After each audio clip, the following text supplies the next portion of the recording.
ദക്ഷിണേന്ത്യയിലെ ക്ഷേത്രങ്ങൾ കേവലം ആരാധനാലയങ്ങൾ മാത്രമല്ല, വാസ്തുവിദ്യയുടെയും സംസ്കാരത്തിന്റെയും ചരിത്രത്തിന്റെയും പ്രതീകങ്ങളാണ്. 5-ാം സ്ഥാനത്ത് കർണാടകയിലെ ഹംപിയിലുള്ള വിരൂപാക്ഷ ക്ഷേത്രം.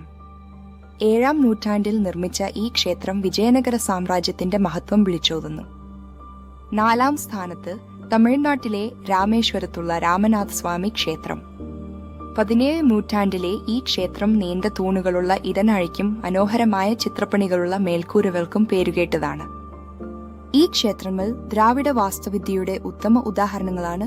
പിരമിഡ് ആകൃതിയിലുള്ള ഗോപുരങ്ങളും കൊത്തുപണികളുള്ള മണ്ഡപങ്ങളും ഇവയുടെ പ്രത്യേകതയാണ്. 3-ാം സ്ഥാനത്ത് തഞ്ചാവൂരിലെ ബൃഹദീശ്വര ക്ഷേത്രം. 11-ാം നൂറ്റാണ്ടിൽ രാജരാജ ചോളൻ ഒന്നാമൻ നിർമ്മിച്ച ഈ യുനെസ്കോ ലോക പൈതൃക സൈറ്റ് ചോള വാസ്തുവിദ്യയുടെ മകുടോദാഹരണമാണ്. 2-ാം സ്ഥാനത്ത് ആന്ധ്രാപ്രദേശിലെ തിരുമലയിലുള്ള വെങ്കടേശ്വര ക്ഷേത്രം.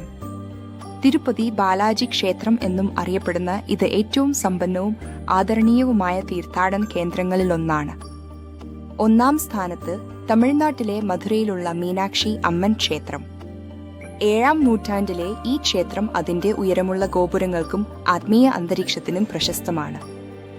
ഈ ക്ഷേത്രങ്ങൾ ദക്ഷിണേന്ത്യയുടെ സമ്പന്നമായ പൈതൃകവും കലാപരമായ വൈഭവവും വിളിച്ചോതുന്നു.